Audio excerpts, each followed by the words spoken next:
एक गांव में सास और बहू साथ रहती थी। दोनों ही बहुत चालाक थी और एक दूसरे को मात देने का कोई मौका नहीं छोड़ती थी। एक दिन सास ने सोचा कि वह बहू की चालाकी की परीक्षा लेगी। सास ने बहू से कहा, बहू, कल मेरे कुछ खास मेहमान आ रहे हैं। मैं चाहती हूँ कि तुम उनके लिए ऐसा खाना बनाओ जो स्वादिष्ट भी हो और जिसमें खर्च भी कम आए। पर ध्यान रखना कि हर चीज में स्वाद का भी ध्यान रहे। बहू ने मन ही मन सोचा कि सास जी बहुत चालाकी दिखा रही हैं, पर मैं भी कोई कम नहीं हूँ। उसने मुस्कुराते हुए सास की बात मान ली।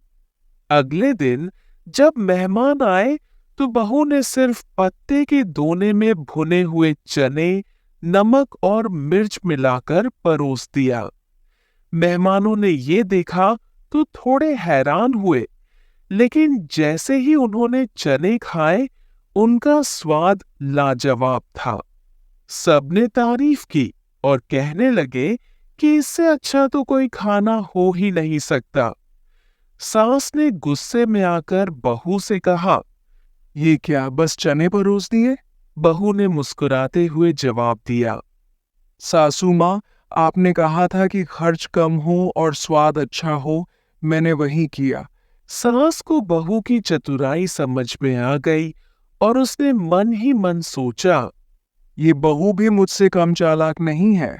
दोनों मुस्कुरा उठी और उनके बीच एक समझदारी भरा रिश्ता बन गया।